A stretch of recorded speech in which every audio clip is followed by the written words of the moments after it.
ចំណងជើងបត់ប្រវត្តិខ្ញុំនៅក្មេងស្វារ៉ែភ្លេងផ្ដើមបែបញាក់សបាយសបាយសបាយផ្លែងផ្លែច្រៀងផ្ដែបញាក់សបាយបាយផ្លែកំផ្លែងផ្លែងផ្លែច្រៀងធម្មតាបែបបំសត់คล้ายคล้ายកាលពីតូចខ្ញុំស្លូតណាស់ម៉ែស្លូតដល់ថ្នាក់អ្នកភូមិគេសរសើរមិនដាច់ពីមាត់តែតាមពិតកុំឲ្យគេដឹងអីល្អជាងចូលចង្វាក់ rap verse 1កាលពីក្មេងខ្ញុំដើរលេងតាមបនគ្រប់កន្លែង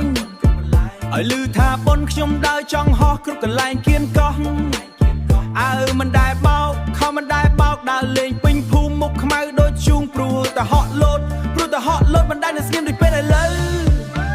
និយាយពីដើរភូមិដង្ហិតសំពើស្រែវាលបើខាងត្បូងវិញព្រួនដើរនៅស្ងៀមដូចពេលឥឡូវ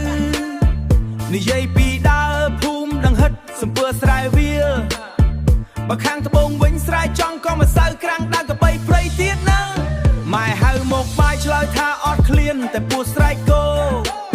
ព្រោះតែរវល់ចាក់ឃ្លោក្ដាំតែពោះស្រែកគោ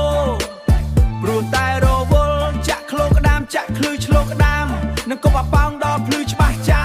នឹងគប់អាប៉ោងដល់ភ្លឺច្បាស់ចែប្រទះព្រីគ្រូអូយនឹកឃើញវិញចង់តែសើចហាំងក្មេងស្អីក៏ខូចចម្លេះក្បាលរឹងដូចថ្មដាត្រូវម៉ែវាម្ដងស្រែកយំផ្អើលអ្នកទេ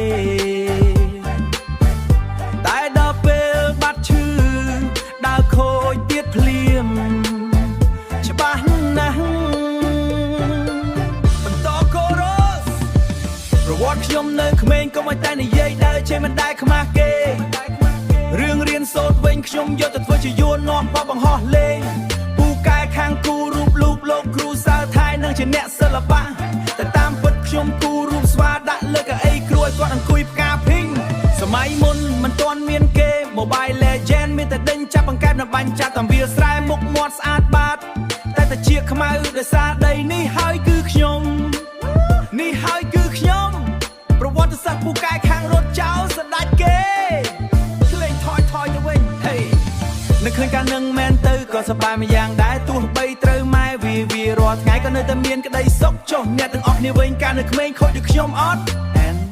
ពូនម៉ត់